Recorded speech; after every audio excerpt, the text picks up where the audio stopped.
What is up, guys? Welcome to another episode of Unemployed Commentators. I am one of your hosts, Gary Miller, and I am joined with my co-host, John Carlo. Hello. How you guys doing? This episode, we have been hyping up the Israel Adesanya and Paulo Costa fight, and I feel like it lived up to expectations. For fucking real, dude. I think we talked about this fight for 2 episodes already, and it was worth every fucking episode. So we're gonna release another fucking episode about the trilogy about this fight. And we're also going to talk about some massive college football upsets this weekend. And we are possibly looking at another upset-filled season. This is very similar, if you're a college football fan, to the year 2007. We saw some massive, massive upsets. If you're a sports bettor on college football this year, there is no locks. Absolutely no locks whatsoever. Fucking moolah, bro. Yep. We saw this weekend in college football. Kansas State beat Oklahoma, which was ranked third in the country. Kansas State was unranked. Kansas State lost last week to a mid-major school from the Sun Belt, Arkansas State, where they're ranked. Oklahoma's third in the country goes down. They were up 28-0. Damn. Isn't your brother in one of those teams or no? No, my brother. He's NAIA Kansas Wesleyan, and they are sixth in the country, I believe, in NAIA. The last team they beat, their rival, was like 59-34, and the game before that, 70-17. So I'm giving you a heads up, guys. I have never been to college, and I don't watch college football, so I'm going to ask these dumb questions. What the fuck does that mean? So a bunch of different divisions. So in college football, where I'm talking about the big upsets in FBS, the Football Bowl subdivision, which otherwise was known for many years as D1. You have the FCS also, but they don't compete in the same division, and they have playoffs. So they're like Division 2? Division 2 is Division 2. Okay, my bad. Then you have Division 3, and then you have separate from that NAIA, but you also have JUCOs as well. College football is big time for anybody uninitiated.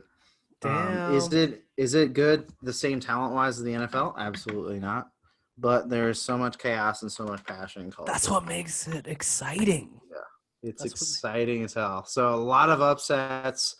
I think one of the craziest game I think I saw was the Texas Tech versus Texas game. 3 minutes and 53 seconds left. Texas Tech was up 56-41. Damn. And then Texas won, right? 63? Texas beat them. At overtime? Yep. I'm looking at the scores right now. Holy shit. That's insane. Yep. That must have been a really exciting game to watch. Yeah, dude. And then this Mississippi State goes into returning national champion LSU's home field. Their quarterback puts up 623 yards through the air. They beat LSU. Yeah, I don't even think you really need to know anything about sports, really, but you hear 623 yards? Yeah, dude. You fucking kidding me? That's a lot of barbecues.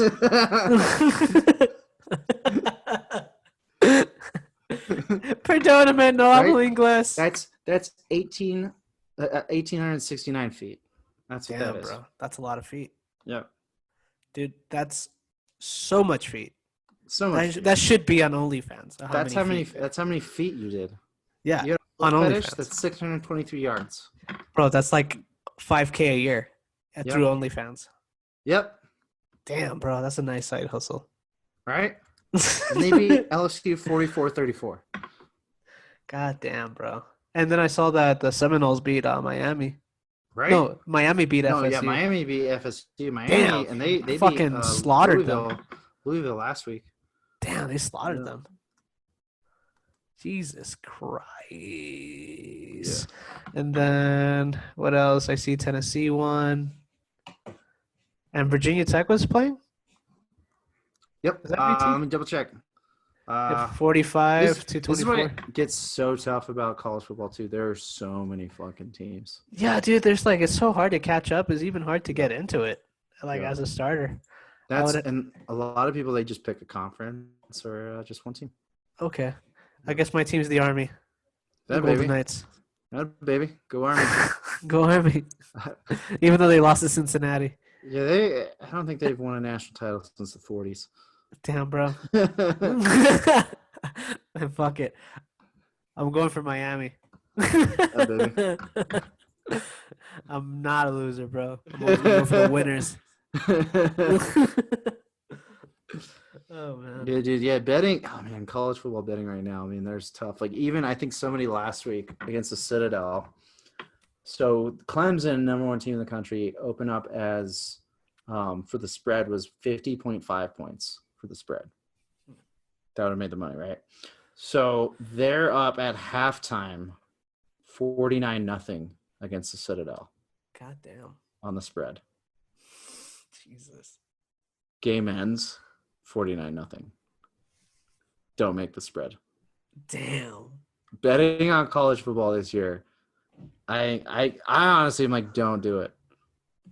Yeah, bro. It's even like with MMA, betting with MMA is even easier than betting on college football from what I see. 100%. Because like you just got 50-50 chance. 100%. Because here's where it gets to, like when you talk about talent level, back to 2007. Yeah. Michigan opened up. They started number 5 in the country. University of Michigan. They play Appalachian State. And Appalachian State's no joke for FCS. They were back-to-back national champions. But it's FCS. Mm-hmm. Different talent pool. They beat Michigan. Wow. Next week, Florida State, ranked, lost to Clemson. This is pre-Dabo Swinney Clemson. After that, next week, all ranked opponents lose. Georgia loses to South Carolina. Auburn loses to South Florida. Boise State loses to Washington. And you just continued the whole damn season to where you had West Virginia getting up there too. To a point where like West Virginia was number 5. And they lose to South Florida. Damn, bro. I'm watching that Terrace Marshall catches a 33-yard touchdown. Right? It was insane. Fucking crazy this weekend. Right? And wow. Like this year has the potential to be insane. Like in 2007, like you get towards the end of the year, number 2 Oregon even lost to unranked Arizona. Damn, bro. That's insane. And at the end of the year, number 1 Missouri lost to Oklahoma. And number 2 Virginia, they lost to Pittsburgh in 2007. Both had chances to go to the national title game for the first time. Wow. Who actually like won the championship that year? That year, LSU, which again, they were number 2 to Ohio State's number 1. Total number of upsets from 2007, 73 upsets. Wow. The number of upsets by unranked teams, 55. The number of upsets of top 10 teams by unranked teams, 21. It's insane. And this year, it's like, I don't even, with like the coronavirus, because you have to think about this too, man. It's like your team gets coronavirus, you can't practice for 2 weeks with each other. Oh my God. Yeah, that's true. That's where the upsets will come in. Same, like I think in most sports too, though. Yeah. It's going to be fucking insane this year. It's been a really good sports year. Yeah. Actually. It's been more entertaining. Definitely. And it's the point where I think like preconceived notions of where you think who's a lock too, man. Mm-hmm. That's true. Yeah. I mean, like right now with MMA is like the most exciting fights right now because they don't get nervous in front of crowds. Mm-hmm. And then let's segue back into MMA right now, dude. Yeah. Let's talk about that card. Oh yeah, dude. Let me actually pull that card up so I can just talk about it quickly. UFC 253. So holy cannoli. Every fight, I think out of 2 fights in that card, most of them have been pretty exciting. Okay. So you got the first fight was the early prelims I started watching. So the first fight was Danilo Marquez against Khadis Ibragimov. That fight was Danilo Marquez was kind of dominating Ibragimov with his grappling and his jiu-jitsu. He won through a decision. But a newcomer named Juan Espino from Spain, bro, he had this old school judo going on. He actually got him with like this neck crank from side control, like a judo side control, and tapped him out in the first round with 3 minutes and 48 seconds into the round. Damn. Yeah, that was really. I think he's going to be a huge threat to the heavyweight division for sure. He's only 11-1 right now. Then you got William Knight, who just came out of the Dana White Contender Series show from Tuesday. He beat Alexa Kamer. Alexa Kamer actually was undefeated during that fight, but William Knight was dominating him, earning the decision victory. And then you have Ludovic Klein versus Shane Young. I think Ludovic Klein actually missed weight for this fight. This was a featherweight fight at 145. Ludovic Klein actually got him, I think, with a uppercut after a head kick, if I'm not mistaken, in the first round. Ludovic Klein missed weight? Yeah, I think Ludovic Klein missed weight. And I think that's what, I guess to say, that's what Israel was talking about at the end of the fight, where people were like, what the fuck is he talking about? He was talking about losing purse based on missed weight. Yeah, because 2 fighters missed weight yesterday. 2 days ago. 100% agree with him. I was like, yeah, 90%, dude. That's your job. I know. He talks about it more. He talks about how a lot of these fighters are actually they're trust fund babies. So like them losing, I think like 30% of their purse is nothing to them, just as long as they. But if they lose 90% of their purse, they're gonna make weight. Yeah, because nobody fights for free.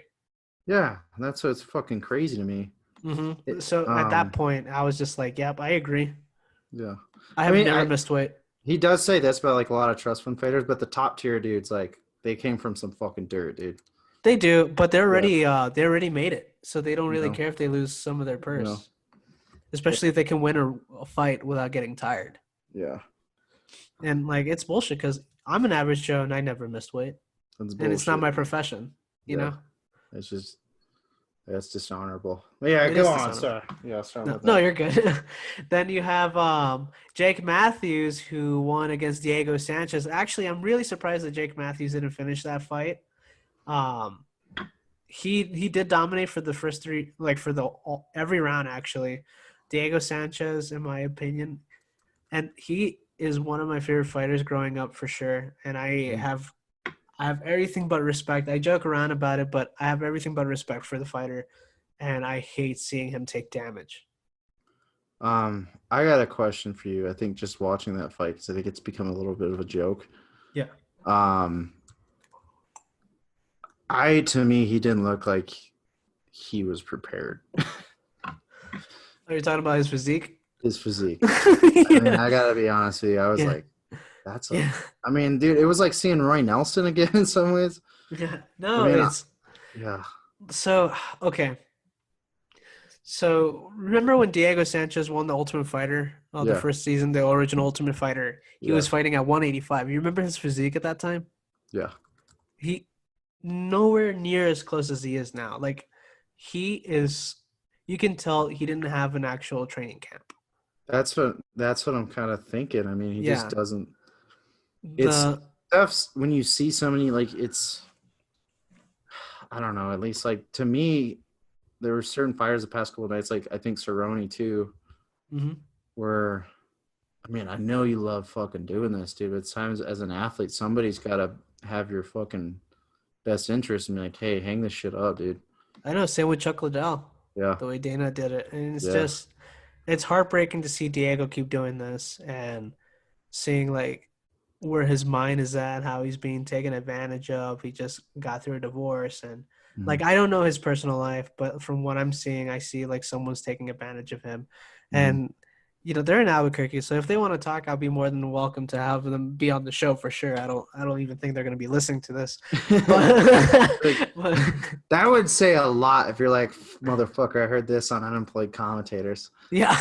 And I'd just be like, dude, I don't even fucking fight, but I just, like, from an outsider's perspective, like, it'd be like watching me getting in the ring, dude. Yeah, I have enough sense to know that it's not gonna fucking happen.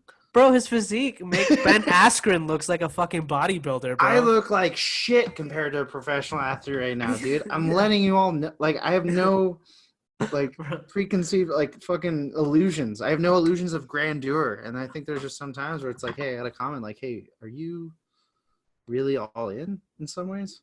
Yeah, dude. Like I myself, like I love drinking beer and I like eating Hmm. shit, and like I train 5 days a week, and it's even I'm like I'm in dad bod gang, you know, like I'm part of the dad bod gang. I'm not ashamed, Yeah. but I see of like a professional athlete. This is what you're dedicating to. This is your And that profession. that's the only thing. It's just like, all right, I just gotta say, just as like when you're in the end of your career, still holding on, and it's more just like you can do whatever the fuck you want as an athlete, but there's just clearly like, man, you don't look the same. No, he I doesn't. just gotta say. It's not Diego Sanchez that we know. Hmm. It's not he got dominated on the ground. Dude, this Diego Sanchez, he was known as one of the most fiercest grapplers in the UFC. Yeah. He's a black belt in jiu-jitsu. Yeah. And to see that, it was kind of heartbreaking, especially Yeah. as a fan. But I've been watching him since I was like a 10-year-old, I think. It's tough. It's tough caring. I mean, even though Yeah. just as a fan, caring about. Yeah. It's the same thing with Donald Cerrone. I know how much damage he gets. He's still a Mhm. really dope ass fighter.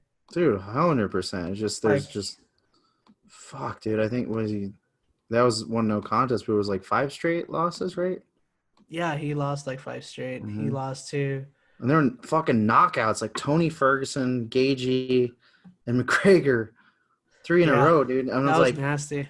and I think at that point, and I honestly was like, hey, I was so fucking amazed. I'm like, dude, what a fucking warrior. That guy's like, I'm gonna take these fights to twilight my career just to say I did it too. For real. And You he's know? he's a beast, dude. Yeah. He's a huge beast. Um and then after that fight, because I don't want to talk more about Diego Sanchez because he might knock on my door. I'm still Real, in you have a real Albuquerque. fucking nightmare, dude. Yeah, for real. Shit, I mean, I got fucking people here and kick my ass too. So, Yeah, for real. but, So after that was the Brad Riddell versus Alex da Silva Coelho. Alex da Silva, I think he's only 22 years old. I still think he has a long career ahead of him. He looked really good, even though he lost by decision. But he was a killer, man. But that was just another win for the Australian. No, the team from New Zealand, City Kickboxing. Have you heard a lot about that training mm-mm. camp? I'm No, gonna send you tell us. videos about that. Tell City us Kick. about it. Tell our So audience. City Kickboxing's where Israel Adesanya's at, Alex Volkanovski, and in this card they had Kai Kara France. They have uh, Riddell in it too. Who else? They're a super team right now. I think they're like probably getting up there as the best teams out there in MMA. They're very kickboxing heavy, but they know how to kickbox inside MMA. Their wrestling Okay. defense is crazy, and I love their team culture. They're very united as a team. Okay. But But they, like New Zealand sports culture is very fun to me. yeah, because they're like huge on rugby too, right? Yeah, like from what I've heard from rugby from people who've played with them too is like they'll have like one ball for the national team. Really? Yeah, like one fucking ball, and they just go out and play. Not super expensive shit, just something you do as a community. That's so cool. And I just firmly, I'm like, dude, man, New Zealand sports culture, and like, just it just seems so fucking cool. Yeah, So that makes sense hearing that. they're very united as a team. Mm-hmm. Then we go on to the main card. You have Hakeem Dawodu fighting Zubaira Tokugov. See, this is why I mess up on words, bro, because of names like these, okay? Like I feel Subara like if I read both of Tukuba. these names one after Hakeem the other, Dawodu. I feel like I'm gonna like cast a spell as soon as I read both of these names at once. You're like the substitute teacher who's like, oh, sorry, I'm gonna butcher your names, but it's Yeah. Hakeem Dawodu. Bro, don't don't be surprised if I explode after saying this. Hakeem Dawodu Zubaira Tugagov. And then we have Ketlin Vera and Yeah, Sijara Eubank. Eubanks. So Oh, Hakeem nice. Dawodu. Brandon Royval. And he's like, it's Royval. Fuck. You know, it's funny. Zubaira Tukagov was the other fighter that missed weight. He was weighing in at, I think, 150 on a 145 pound fight. So That's good thing. huge. That is huge, bro. That's 5 pounds. How the fuck do you do that? And the thing is that Adesanya was talking about him, saying that he saw him just eating blueberries like 90 minutes before weighing in. Like That's he did. bullshit. It is bullshit. It's really like that's really shitty. But a good thing that Hakeem won that fight. From Checha.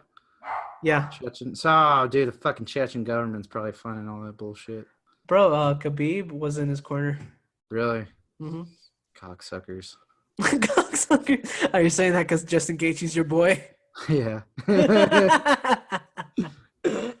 All right, and after that fight was the Ketlin Vieira fight versus Sihara Eubanks, and Ketlin Vieira actually dominated that fight. Sihara Eubanks, who is a IBJJF champion, but to tell you the truth, man, when it comes to IBJJF, I feel like they're the gluten-free version of jiu-jitsu.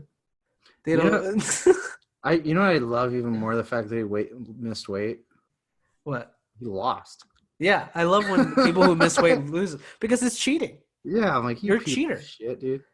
You try to cheat and you can't cheat. You can't I cheat, don't- bro. I honestly like I firmly believe in like that ball don't lie ideology. Like Mhm. that's the epitome of like ball don't lie, dude. Like you pulled so much bullshit. You Yeah. still lost, dude. Ball It's don't lie. it's the same thing with MMA and jiu-jitsu or wrestling, bro. You can't bullshit the Mm-hmm. art. It's gonna show who you really are. There we go. Then a Colorado boy, bro, Brandon Royval beat Kai Kara France, by the way, with a Nice. guillotine choke. Let me check where he's from. He I think is Inglewood. Eagle Hood. Yeah, bro. He's actually a black belt under Busy Brazilian Jiu-Jitsu. Very nice. And it won fight of the night. Very nice. Very nice. Out Yeah, of dude. Littleton, Colorado. Yeah. He Where's fucking killed it, bro. 125 guy too. born in Denver, fighting out of Littleton? Very cool. It's your boy, bro. He was really impressive. From what I read too. Mhm. I wonder who said this. I think it was either Michael Bisping or Ben Askren's that if he learns more defense in his fighting, he will be an Mhm. unstoppable force in the flyweight division. Nice. Because, dude, his striking was really dope and his grappling was just – he did rubber guard, bro, and he's not a 10 planet guy. And he pulled rubber guard like nothing. It was really crazy. impressive. And for him to finish a submission on Kai Kara France, who's not a – he's not a bum. Kai Kara France is not a bum. He fights out of the city kickboxing team too. And for him to like choke him out was really dope to see, especially when he just – I think this is his second fight in the UFC. So he's putting his name out there. You know what's his nickname? What? Raw Dog. That's dope. Yeah. Do you know what would make me even happier? Like, I bet if he's from Littleton, I'm gonna guess. I don't think I'm right, but I'm gonna guess he went to my high school. Oh, really? Yeah. Oh, dope. You probably did. That'd be cool. You'd be like those things like, oh yeah, we had class together. I have no fucking clue. Yeah. And then the co-main event for the light heavyweight championship that John Jones vacated was Dominic Reyes versus John Blachowicz. When Blachowicz pulled the upset of the night, in my opinion, bro, knocking out Dominic Reyes. Wow. My money was on Reyes in that fight. Wow. Yeah, like he was very patient. He keep landing those body kicks. And I knew his strategy was that he was landing those left body kicks so he can move a little bit to the right. Well, actually, no. He's, I think, southpaw. He was landing those body kicks to his right side so he can, like, circle to his left and knock him out with his left. And he succeeded for sure. Because, dude, the mark on his ribs hurt me. Jesus. It was so bruised up. It was disgusting. And then the main event, bro. Israel Adesanya versus Paulo Costa. The hype. Okay. The hype. It was an exciting ending, but Israel Adesanya proved that he is in the league of his own, bro. So I think there was one. I thought it was going to end in the third. He picked him up earlier. Mm-hmm. I thought I did pick Israel to knock him out in the third. Yeah, I thought Yep. it was going to be in the third round as well. But Israel Adesanya, he knew what was his game plan. Yep. But the thing is, man, there are a billion Apollo Costas when it comes to striking. Yeah. that want that one punch, Hmm. but there's not another Israel Adesanya. I think part of it too is just like his combos in that fight Mm-hmm. were so entertaining to watch. And you're right, where like people look for that one fight. And I think a lot of ways why again I'm like I think Gaethje's gonna be could be why I really do. I'm so biased right now, but I was like just watching that Ferguson fight. Mm-hmm. It's just like watching. It's like somebody just pick apart, and the way Israel was fighting, he's just picking them the fuck apart. And the thing is that we're gonna go back to the Gaethje thing. Is that Gaethje's not the same fighter that he was 3 years ago. Mm-mm. He is a different fighter. He even talks about his different mentality on the Joe Rogan podcast about how whenever he feels like he is winning, he gets more aggressive and then gets caught. Mm-hmm. And now it's that when he feels like he's winning, he calms down Mm-hmm. and still continues with the game plan. And you can hear his corner going, "Don't try to kill him. Yeah, Like, just calm down on it. Like, don't try to kill it's him. Keep it's it." it's the toughest thing to learn. I think I just feel like as a guy too is like we get the adrenaline and goes, and we're like we gotta go go go go go, Mm-hmm. and It's a wrestler thing. yeah, and I think in some ways it's like that what they teach is, you know, slow is steady and steady is fast. Yeah. And that's what you got to kind of remember because like when you're smooth, man, and you're precise, you're actually getting a lot more out of it than just going boom, boom, boom, boom, boom, boom, hitting. And I Yep. think yeah, with wrestling, like you got to learn how to wrestle smart too. Mm-hmm. Control the pacing, control the mat. But Gaethje's wrestling style, man, Mm-hmm. he's on the go, go, go, go. He doesn't know when to like. Mm-hmm. He even says it himself that when he wrestles, he goes 100% all the Mm-hmm. time, and like And his it's legs gets tired. and that's I just yeah, I mean, back to like Israel, dude, it was just so entertaining Mm-hmm. to watch that level of just precision. And I hate comparing, but he just his fighting style is kind of like an Anderson Silva 2.0. I agree. I It's think it's way better than Anderson Silva. Like I don't see Israel Adesanya as the next Anderson Silva. I see mhm, Israel Adesanya as the first Adesanya. yeah, And of course, they have their similarities when it comes to their kickboxing. But Adesanya, man, he's so advanced with his striking. It's made for MMA today. it's to me, it's kind of like watching. I think John Jones when he in his early days too, Mm-hmm. where you're just seeing so much creativity too. Mm-hmm. Yeah, They're making martial arts look like an art more lately. yeah, You have these fighters that, and I was tweeting about this the other day, is that MMA has evolved so much in the past 10 years. mm-hmm, And then MMA, like UFC started in 1993, bro. And this yeah. is when martial arts really evolved in the past 27 years. Doesn't compare, like nothing compares to these 27 years Well, it goes to the with the idea that thousands. the point of it is to evolve, and I Yeah, think but we then, lost that along the way. yeah, but bro, it's like Yeah, before that was just thousands and thousands and thousands of years of martial arts that was before mhm, 1993. And it's not even close to what it is now. yeah. Like, I think that like yeah, it was progressing slowly, but like I feel like as soon as 1993 hit, bro, it just went like 200 miles per hour. Yeah, well, For 100%. I think even in like art imitating martial arts. So we talked about the kumite, yeah, um, and like I think there's so much to that where it's like in the '80s we're like, oh my god, it's so tough. Like Walker, Texas Ranger, all these things like that. hmm The way action's depicted too, even with like guns and martial arts now. I think I was listening to Jocko Willing too, who's kind of the both those worlds. But he's like, dude, you don't have to really make it look cooler than it is. It already is cool.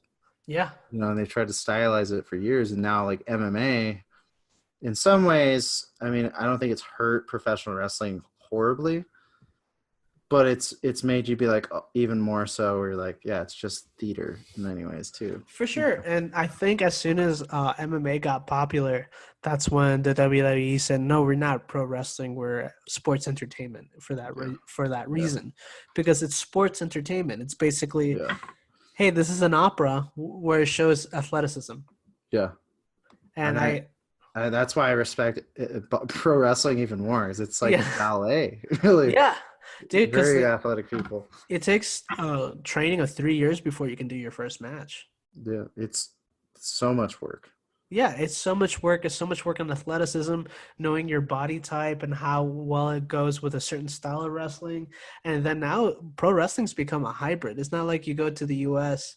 Back then it would be territories, and Mhm. then you're in the US, you got to wrestle like if you're wrestling for the US crowd and you have to be like very charismatic, very good on the mic. But then you Mhm. go to Mexican lucha libre style and you have to learn how to do flips. You have to be very athletic and you have to Mhm. be like it's basically that's more like aerobatics. And then you go Mhm. to Japan where you actually have to learn how to fight Mhm. and then do shoot style pro wrestling, so it Mhm. makes it look believable. That's why you have like shuto, I think shuto boxing, where you have Ken Shamrock, Frank Shamrock, um what's his name, he's from Denmark, Bas Rutten. Bas Rutten, he's Yeah, my boy, dude. yeah, dude. We're talking Like, like all timers, dude. he's a fucking beast, and he actually kind of like started that whole. Well, if I can't, like, I know I can beat them on the feet, but what happens if they take me on the ground? And he actually started learning jiu-jitsu. He's one of those fighters. But then Mm. you got Frank Shamrock, who is like he was the first one really to go. I have a boxing coach, I have a kickboxing coach, and I have a jiu-jitsu coach. Mm. And you have that style that actually just kind of influenced Japanese wrestling, and you have Antonio Onoki, who actually fought Muhammad Ali in a super fight. Did you see that fight? Yeah, Dude, it's a historical fight. It's boring as fuck, but it's historical. Like that's, yeah. I think, one of the first MMA fights out there, especially in a crowd like that. I mean, I think in Muhammad Ali at some point, there was even like a comic book cover versus him versus Superman. You know what I mean? Yep. Like they were putting him against everybody. And Hmm. I think I truly like I think I've said this before, but I think Muhammad Ali and Bruce Lee are the first mixed martial artists. For sure. And also, Bruce Lee used the footwork of Muhammad Ali into his art. Hmm. And Um, in Denver too, they had one of so stupid. They had an old Bronco player and Raider, Lyle Alzado, fight versus Muhammad Ali at Mile High Stadium. are you serious? Yeah. Oh, that's insane. We have to do an Yeah. episode on that. Yeah. I mean, there's so much insane shit. Like Muhammad Ali, you could do an entire podcast about, I think. We should do like the Um, history of Muhammad Ali in one. Probably could, dude. I We'll mean, do the it's research. We'll do the research before we do that episode for yeah. sure. I think it would be Um, cool and just put little snippets of videos into I that. mean, yeah. I mean, there's a reason he's an absolute cultural icon. For sure. And I actually met his son-in-law, Really, Kevin Casey, who's really. a Brazilian Jiu-Jitsu black belt under Hicks and Gracie. Okay. And Is he married to, was it Tatiana Ali or am I dumb? I don't remember. I know that I talked to him about because I was announcing at the event that he was grappling in. Okay. And I met him, and of course, I was fangirling like a Oh, motherfucker. Hannah Ali. Yeah, and Ollie. Okay. Yeah. So, dude, that guy is such a humble dude, and he told me like, man, it was such a pleasure meeting, like just talking to him before he passed away and Yeah. all that. I Very bet. I mean, nice guy. it's still a different experience too, like being your father-in-law. Yeah, for sure. And I think a lot of ways too, like having a fighter as a father-in-law would probably be intimidating for a lot of people. For sure, man. But Kevin Casey's also, and I think that says a lot about Kevin Casey too, about his respect and Kevin Casey's scary too, man. yeah. Oh fuck yeah, dude. He's scary, bro. He gave like his opponent the stink eye Yeah. because he accidentally slapped Kevin Casey. Mhm. And I even said it in like a live on commentary, like, "Ooh, I would probably tap out right now before Kevin Casey put his hands on me." That's what separates us. Yeah, for real, man. There's no way I would go against a Kevin Casey. But Oh hell no, dude! I'm like, oh, I'm sorry, I spilled a drink on you, bro. You want anything? yeah, for real, man. But what I was saying, did you know that Helio Gracie actually put out a challenge to Muhammad Ali? Muhammad Ali didn't. From what I heard in documentaries and all that, I'm not sure if it's true or not, because the Gracies can be a little bit sketchy. Yeah. You think? Yeah, a little bit. Because Helio Gracie was like, I'm proving that my art works, bro. Helio Gracie was like, back then, you didn't know what to put at the end of a question mark. So there was an exclamation point, and I put it in a leg lock, and then you had the question mark. Yeah. So you're saying you invented the question mark? Yes. Yes. Yes. Because of jujitsu. Because of jujitsu. Mic drop. But yeah, back to the Israel Adesanya fight, dude. Israel Yeah. Adesanya Oh, do those leg kicks. before I move on, I just want to pull up this Helio Gracie quote. Okay. It's like so beautiful. I never loved any woman because love is a weakness, and I don't have weaknesses. Did he really say that? According to this, yes. That is so funny, dude. Interview with Helio Gracie from Brazilian Playboy. He literally has like 10 children, bro. With the same woman. But I didn't love her. I didn't love it. Damn, bro. Like, that is the ultimate fucking fuck you to his wife or whatever. He must have sucked in bed, bro. He must have been such a dry person. He must have had that dab. He was that, bro. I wonder, I bet he said that in jest, you know what I mean? But I just think that's crazy. Yeah, bro. I feel like he's like the Steven Crowder of jiu-jitsu. Yeah. He just acts like a certain type in front of his boys, but then when he's with his girl, he's just different, like a cuddle bud. Simping. Just sipping easy, dog. Yep. But yeah, back to the Israel Adesanya fight. Israel Adesanya had like these nasty leg kicks, and you can tell how bad those leg kicks were on Paulo Costa's leg, bro, because you saw his knee bleeding off of leg kicks. Jeez. How do you make a knee bleed like that, man? Fall on your bike. Yeah, but that's cement and you're scratching, bro. That's all I know, dude. You're like, ah. It's a very eventful weekend, I would say. Yeah, for sure. It's a great weekend for MMA. And next weekend, I'm so excited. It's my boy Carlos fighting, bro, in the prelims against Court McGee. And then Holly Holm is the main event for that card. Ooh. And so let's talk about upcoming fights and upcoming upset alert games. Yeah, for sure. Because my dad is visiting next weekend, so I'll be watching this fight with my daddy. Nice. So, okay, on the prelims, Jordan Williams, who I actually saw on the Dana White Contender Series, because I don't know the first three fights that well. I don't know who's Casey Kenny. These like usually are all like starting out fighters. But Jordan Williams is actually diabetic, bro, and he doesn't cut weight because it will hurt his it will kill him. Damn. And he won the last fight by TKO against a huge middleweight who's a black belt under Jacare Souza. So Jordan Williams is a fighter to look out for. He might have – I think he has a winning chance with this because he's another guy that doesn't really have a name yet. Nasruddin Imavov. So Jordan Williams is 9-3-0, and Nasruddin is 8-2. So they're both pretty close on their records. Then you got Charles Jourdain versus Joshua Culibao. I think Charles Jourdain is actually from BTT, Brazilian top team, so he might be a jiu-jitsu guy. I have not seen his fights. Like these prelims are pretty new. Like these are new guys, which I'm surprised about is that my boy Carlos is on the prelims against Court McGee, and I was looking forward to this fight the most. Like even if I wasn't Carlos's friend, I would still be looking forward to that fight. Okay. Because I've been a fan, and Court McGee is an Ultimate Fighter winner. He was on the season where it was Tito Ortiz versus Chuck Liddell, and he won that season. And I actually like his camp. He, I think in his corner is Ramsey Najim is a very wrestling heavy camp from what I see.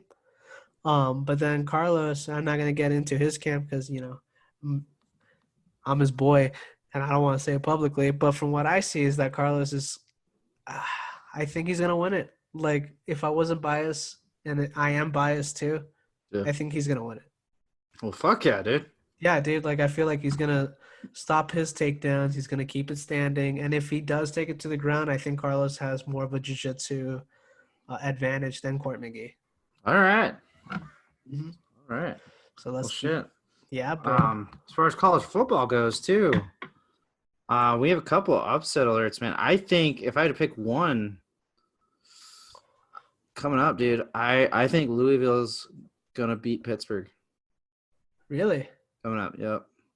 Why is that? Um, with everything going on, I don't think Pittsburgh's as solid a team. Yeah. I mean they're a tough team, but I just don't think they're as tough as a team. I think Louisville's gonna make a good game. By the way, do you think with betting odds when it comes to college football, do you do your research on like the laws of like the governments in each state? No. Because like there's some that worked out during the pandemic, some that didn't. Yeah. Do you think that put a factor into the games? 100%. 100%. And like I said, I'm not really like it's so tough betting on college football this year. I've done all right. But even like the locks, man, it was like first week I was like, I think K-State's gonna win. You know, I think they'll beat Arkansas State. Fucked it up. Damn. Yeah. And then Miami put the wood to Louisville. I think Miami's for real this year. It looks like it. And I think part of it too, like you're talking about the laws, Florida, they were able to practice for a long time. Oh, dude, it's free flying there now. I think the southern states are going to have an edge again this year. The southern states for sure. California's not going to win shit. Yeah, California, they're not even playing. Pac-12 is not even playing this year. Wow. That's what. Yeah, so it's crazy this year. It's like I said, I just think it's going to be kind of. Part of me feels like there's going to be a dark horse. I mean, you have Alabama and Clemson, but who's to say if they'll last the season without a loss too? Mm-hmm. You never know. That's true. They got a tough because there's a sneaker, man. North Carolina, I feel like, is slept on because it's a basketball school. But they have Mac Brown at head coach, and Mac Brown's already in the college football Hall of Fame. They're ranked 11th in the country right now. Wow. And they're playing in that ECC. And if they play Clemson, that's a rivalry game. Damn. People get up for it. Anything can happen in a rivalry game. Mm-hmm. So. Oh man, that's exciting. Are they letting audience members there? I think it's limited at some places, but like some places, they've had people buy season tickets. That's the only way they're doing, and it's distance. So like some teams, it looks like pretty sparse, but there are fans at the stadiums in college football, and I think they've limited it in the NFL. And some have had no audience, but college football, there's been audience members at some games. Nice. Yeah. Back to the main card, because we were talking about the prelims for that fight. Mm-hmm. On the main card, you got Daquan Townsend versus Dusko Todorovic. Todorovic actually fights at 185. And then you got Daquan Townsend, who I think he's making his middleweight debut because he usually fights at 205, if I'm not mistaken. So that's going to be a really interesting fight to watch for sure. Yeah. Let me see his record. I'm just looking at his record quickly. And it doesn't really show what weight class he fought in. I do want to say this. Yeah. While you're looking, before we end this podcast. Yeah. Before we end this podcast, Miami Heat versus Los Angeles Lakers. Who do you have, and in how many games? And did Miami already win? Yep, Miami beat the Celtics. Oh shit! I'm going for the Lakers. The Lakers, cool. I'm gonna pick Lakers as well. Who do you think's MVP? I would be devastated if it's not Anthony Davis. You think so? I'm gonna go. Here's what I think. I'm gonna go Lakers. I'm gonna go Anthony Davis, and I'm gonna say 6 games. I don't think it's gonna go 6 games. I think it's gonna be 4-1. 4-1. 4-1. I'm calling 4-2. 4-2. Okay. Yeah, they've been on a streak. What do you want to bet on? I don't know. Maybe we should let our listeners bet on it on a giveaway. What do you think about that? I think that's a good idea. I think we'll do that. So we already have our first giveaway, which by the time you're listening to this episode, we will have declared a winner. But we're gonna have another giveaway, guys, and it's the same format we just did. All you got to do is pick who's gonna win, pick the MVP, and pick the games they win. Mm-hmm. Yes, sir. And We're not going to reveal the prizes yet. We'll reveal that on our social media platforms. And yeah, we'll be in our stories for sure. Very excited for you guys to get that. I'm excited. I mean, to announce this winner too. Yeah. Oh, you already got the winner? Not gonna release it on this podcast. Okay. But they'll know by the time it's released. For sure. For sure. We're recording the past for the future, guys. Just so you know. Sure. Here's our little shrink dink. We're scheduling our episodes. Yeah. Yeah. All right. Yeah. So to continue on to Dequan Townsend, he's actually a light heavyweight fighter, so I think he might be making his middleweight debut on this fight. But this Dusko Todorovic is undefeated. I'll be right back. You keep talking. Telling our audience about that. Sounds good. And then you got Roman Kopylov versus Tom Breeze. From what I see from the stats, Roman Kopylov has the advantage. He is 8-1-0, and Tom Breeze is 11-2-0. Roman Kopylov has a 75-inch reach, and Tom Breeze has a 73.5-inch reach. So he has probably like a 1.5 reach advantage. But Tom Breeze is taller, but I think it doesn't matter with the reach advantage. Then you got the infamous Germaine de Randamie. She is the former women's featherweight champion against Juliana Pena. That's an exciting fight to watch. I think Germaine de Randamie might win this by a knockout. Well, hopefully Juliana Pena actually pulls the upset on winning that fight.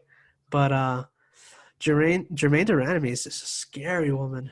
And then on the co-main event is Jorgen De Castro versus Carlos Felipe. Jorgen De Castro is 250 pounds. Carlos Felipe is 245. Jorgen De Castro has a 74-inch reach disadvantage against Carlos Felipe. They're both at the same height. But Carlos Felipe is only 25 years old. He's a young stud. He's not even close to his prime. You have Jorgen De Castro at 33 years old who is in his prime. So Jorgen's actually 6-1-0 and Carlos Felipe is 8-1-0. I think Carlos Felipe, being the younger but more experienced fighter in that fight, might win that fight with that 1-inch reach advantage. And then you have the main event, Holly Holm versus Irene Aldana. Holly Holm with a record of 13-5-0, who's Albuquerque's girl, the pastor's daughter, at age 38 years old, with a 0.5 reach advantage. They're both fighting at 135. Holly Holm is 5'7". Irene Aldana is 5'8". I hate to bet against a Albuquerque girl, but I think Irene Aldana is going to win that fight. They're both of their records are kind of similar. Holly Holm's 13-5. Irene is at 12-5, but I feel like Irene might see the holes in her game. I think, especially being the younger fighter. I know people are like, but she's only 38 and she's 32. The age matters in MMA, man. The prime is actually like 33 in MMA. I'm not sure about women's MMA because women MMA is still pretty new. Mm-hmm. But I think Irene Aldana is going to win that fight. And yeah, that's my predictions for the upcoming UFC card. All righty. Yeah, bro. Good shit, guys. Well, hey, if you feel so inclined, take that shit to the bank, guys. Yeah, make that moolah. Mm-hmm. That's about all we have for this episode of Unemployed Commentators, guys. We want to thank you and remind you that we do have a contest, okay? So the reminder of that contest, you guys were picked the winner of the NBA Finals between the Los Angeles Lakers and the Miami Heat. Pick the MVP and pick the games won. So in that format, we're going to make a post about it and share it away, guys. Make sure you share with your friends. We will have a giveaway for that, okay? All right. I love yous. All right, guys. Thank you so much. Stay unemployed. Mwah.